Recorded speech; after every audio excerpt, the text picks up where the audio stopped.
2 de abril, San Francisco de Paula, fundador de la Orden de los Mínimos de 1416 a 1507. Francisco nació en Paula, villa de la diócesis de Cosenza, en Calabria, el día 27 de marzo de 1416. Sus progenitores, Santiago Martolilla y Viena de Fuscaldo, se granjearon la amistad de todos por su piedad y virtud. Después de pasar muchos años sin hijos, continuaban sin cesar pidiéndoselos al Señor. Cierto día, en un arranque de fe sencilla, Viena acudió con toda la confianza al Señor, renovándole la petición de un hijo por intercesión de San Francisco de Asís, prometiendo que en caso de ser atendida su súplica, le consagraría a su hijo y le llamaría Francisco. Dios escuchó su oración, pues el mismo año les concedió un hijo, pero los probó de nuevo, permitiendo que enfermara de gravedad cuando apenas contaba un mes de vida.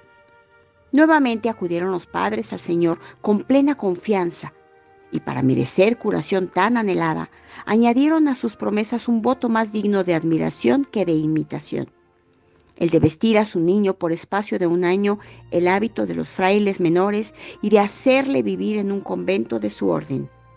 El bebé recobró la salud.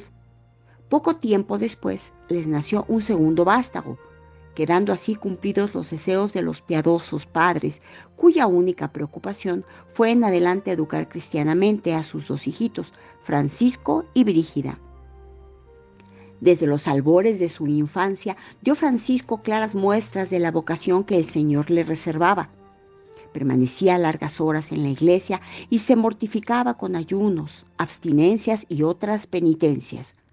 Como le invitara una vez su madre a jugar con otros niños, contestó que gustoso lo haría, pero que la única satisfacción que en ello encontraba era la de obedecer. Cuando en 1429 cumplía los 13 años, se despertó una noche soñando que veía a un monje vestido con hábito de frailes menores, quien de parte de Dios le ordenaba recordar a sus padres que había llegado para ellos la hora de cumplir su voto. Dicho lo cual, desapareció. Santiago y Viena entendieron enseguida lo que significaba aquel mensaje y se dispusieron a cumplir la voluntad de Dios. Al día siguiente, muy de mañana, padre, madre e hijo partían para el convento de los Cordeleros de la ciudad de San Marcos, muy renombrado por el fervor de sus moradores y el rigor de la observancia.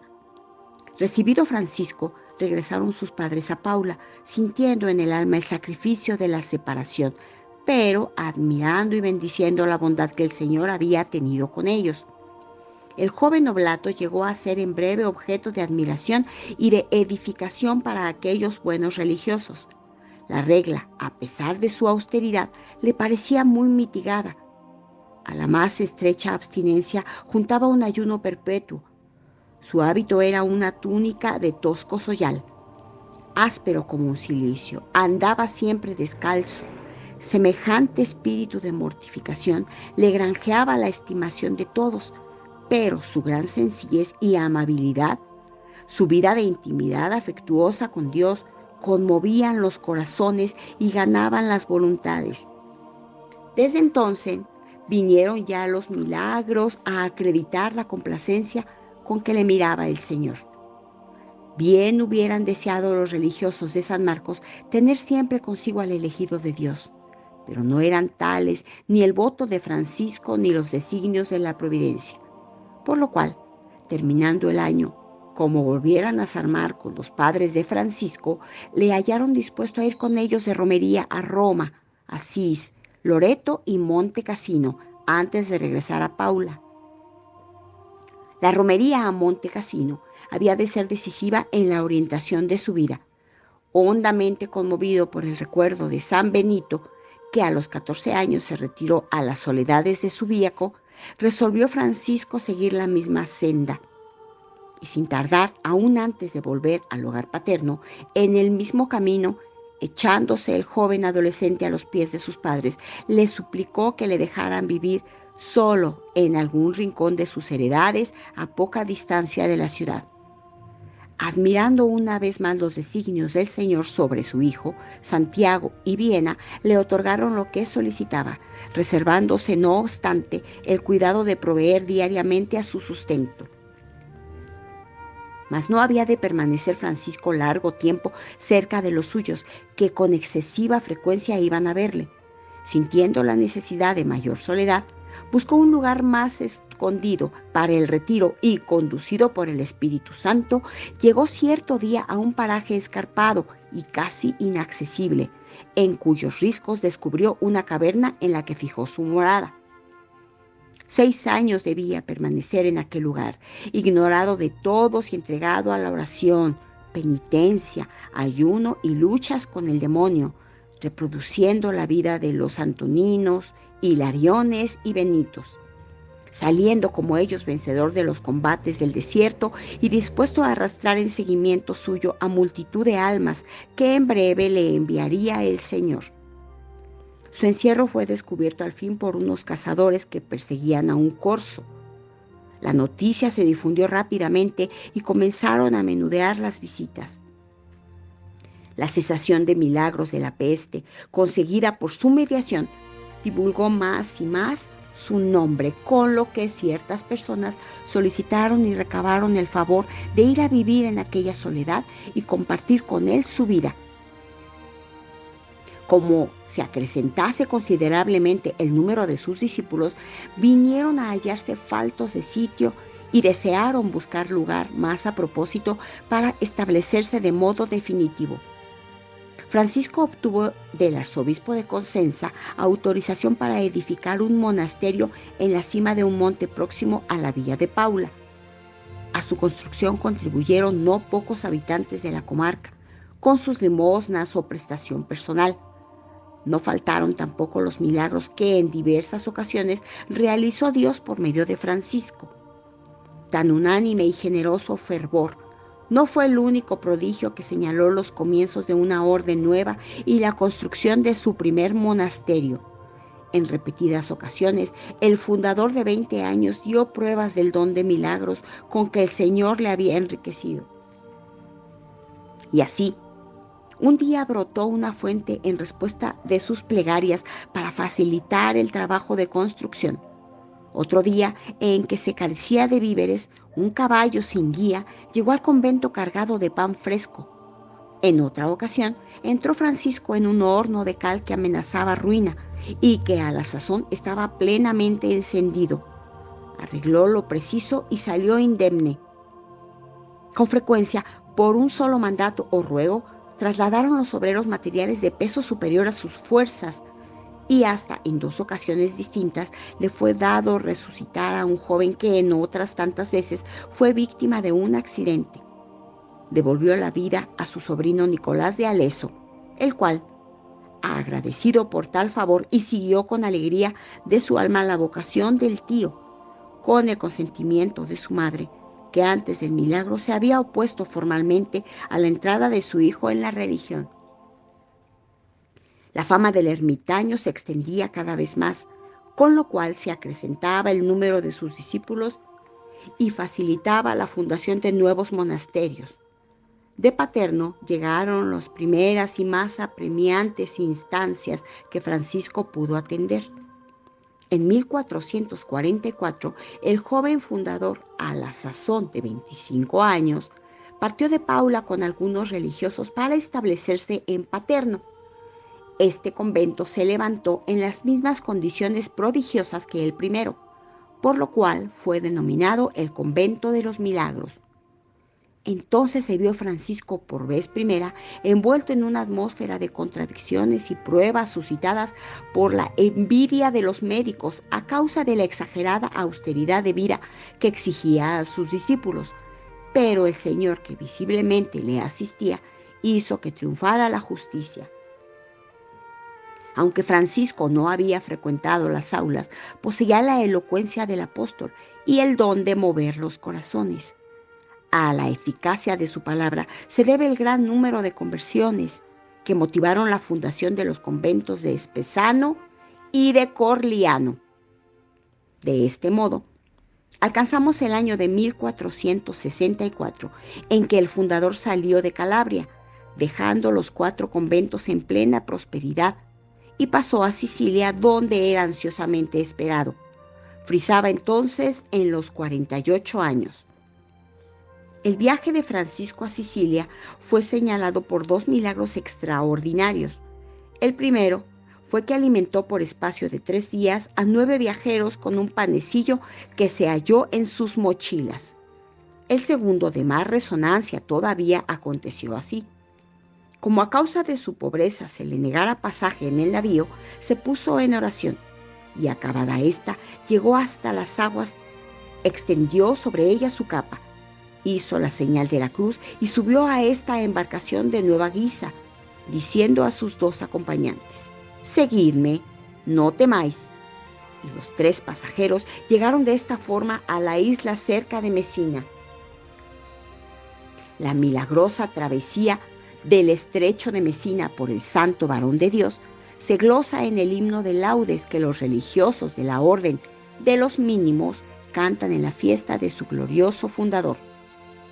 En los 4 años que pasó en Sicilia, Francisco predicó con gran acierto y provecho espiritual, fundió y mandó edificar el convento de Melazo, origen de otros varios, y el primer monasterio de religiosas ermitañas, terminado lo cual regresó a Calabria. Por aquel tiempo, impresionado el Papa Paulo II por el paso maravilloso sobre las aguas, determinó examinar el caso y envió a tal efecto uno de sus secretarios al arzobispo de Cosenza, el cual dio informes en extremo favorables de Francisco. Afirmó la veracidad de los milagros que se le atribuían y aconsejó al enviado pontificio que hiciera una visita al hombre de Dios. Satisfecho de la encuesta, el Papa bendijo y colmó de favores al humilde ermitaño y a sus discípulos. Años más tarde, Sixto IV, por bula fechada el 23 de mayo de 1473, amplió los privilegios otorgados por su predecesor. Aprobó la nueva orden religiosa con el nombre de Ermitaños de Calabria y, a despecho de su resistencia, nombró a Francisco superior general vitalicio. Cual otro Juan Bautista, no temía Francisco de Paula hablar públicamente contra los desórdenes de príncipes y reyes. Herido en su orgullo, Fernando I, rey de Nápoles, quiso vengarse. Acusó al santo varón de fundar en su reino nuevos monasterios sin contar con su licencia y condenó a los monjes a salir de sus casas. Apoyados en la autorización de su prelado, el fundador y sus monjes hicieron caso omiso de tales intimaciones. Para dar un escarmiento y acabar con aquella resistencia, el hermano del rey, Juan de Aragón, conocido con el nombre de Cardenal de Hungría, tal vez por haber sido legado pontificio en aquella nación, expulsó del convento a los monjes de Castelamare y se posesionó del edificio. Mas poco tiempo después disfrutó de su iniquidad, pues en breve murió envenenado. El rey, lejos de abrir los ojos ante muerte tan trágica, que todos consideraron como castigo del cielo, se enfureció aún más y determinó apoderarse de la persona del santo religioso y guardarle preso en las cárceles de Nápoles. Sin más dilaciones, envió a Paterno una compañía al mando de un capitán. Los soldados, espada en mano, penetraron en el convento, recorrieron el claustro, el dormitorio, la celda, la iglesia sin dar con Francisco, que permanecía orando postrado ante el altar. El siervo de Dios se levantó y con aire tranquilo y alegre salió al encuentro del jefe, que, confuso y avergonzado, se echó a sus pies pidiéndole perdón. El santo le mandó levantar, le entregó velas benditas como acostumbraba a hacer en tales casos, para el rey y los suyos. Le encargó además dijera a su soberano y a la corte, de parte de Dios, que hiciera penitencia. La amonestación produjo sus frutos. El rey se arrepintió de corazón y guardó desde entonces sincera amistad con el santo. En la terrible invasión de los turcos, que en la toma de Otranto de 1480 pasaron por las armas a 800 de sus habitantes y amenazaron a Italia entera, Las súplicas del santo ermitaño fueron la salvación. Pasó 8 días de oraciones y de ayunos, al cabo de los cuales el Señor le comunicó que trataría con misericordia a aquella nación. Francisco anunció a los monjes que la suerte abandonaría en breve a los turcos, lo cual tuvo fiel confirmación. Luis XI, rey de Francia, estaba a la sazón acometido de una terrible enfermedad que los médicos no podían atajar, por lo que no confiaba ya en otro auxilio que en el divino. La fama del taumaturgo italiano despertó en el rey vivos deseos de tenerle a su lado. Aunque le llamaba personalmente el monarca, Francisco de Paula se excusó humildemente y se negó a partir de Calabria. El propio rey Fernando no obtuvo mejor resultado, pero así que el Papa Sixto IV hubo hablado, por obediencia y a pesar de sus 63 años y del efecto que tenía a sus hermanos, de los que había de separarse, proveyó el nombramiento de su sucesor y se despidió de los monjes. Tomó consigo a 2 acompañantes y partió para Francia. En Roma se avistó con el sumo pontífice, del que recibió muy paternal bendición. Su viaje fue verdaderamente triunfal y señalado con varios milagros. En Amboise le aguardaba el joven Delfín y futuro Carlos VIII, que salió a su encuentro desde el castillo residencia del rey. Este, a su vez, acudió a recibirle rodeado de su corte y luciendo magnífico manto real. De hinojos se presentó ante el monje calabrés. Le rogó que obtuviese su curación y la prolongación de su vida. Si tal es la voluntad de Dios, repuso Francisco.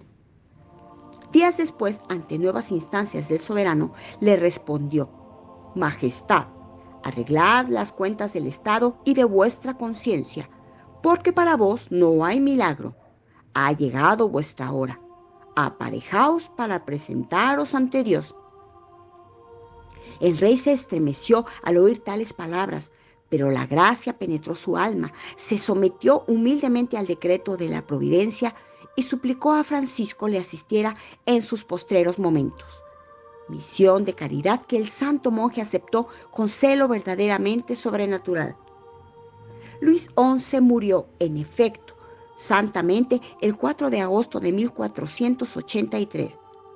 Su primogénito contaba solo 14 años y la nación no gozaba de paz.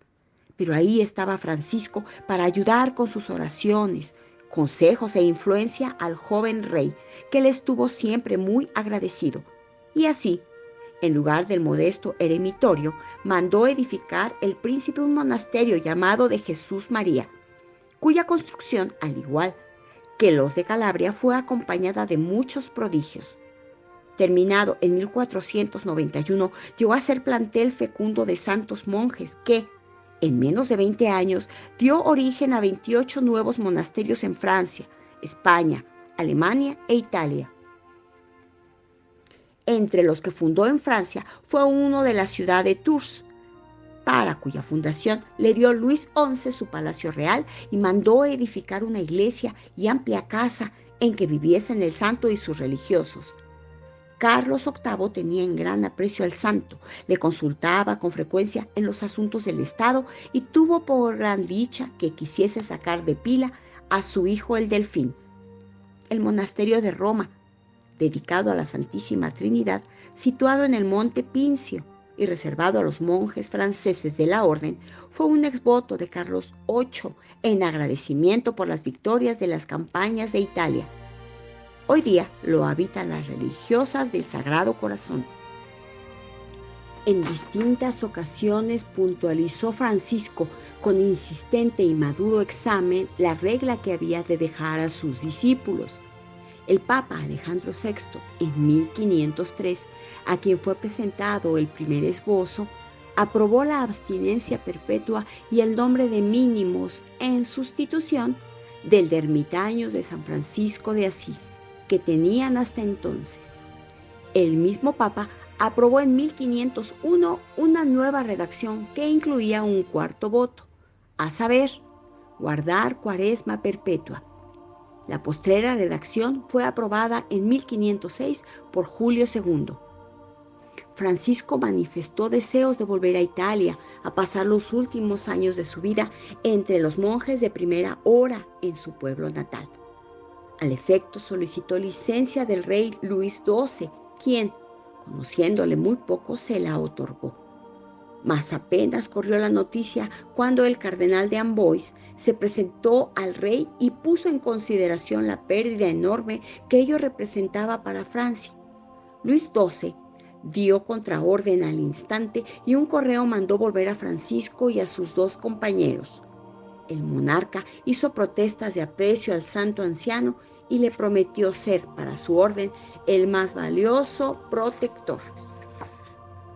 Obligado a quedarse en Francia, se dispuso a celebrar el capítulo general, convocando a él a los padres más eminentes por su ciencia y virtud. Finalmente, el 15 de enero de 1507, siendo el santo fundador de edad de 91 años, fue advertido sobrenaturalmente del momento cercano de su muerte, y desde aquel instante no abandonó más la celda y se dispuso a dar el gran paso de esta vida a la eternidad. El domingo de Ramos le acometió la fiebre y el Viernes Santo, 2 de abril, cerró los ojos a este mundo, abrazado al crucifijo y diciendo: «En tus manos, Señor, encomiendo mi espíritu».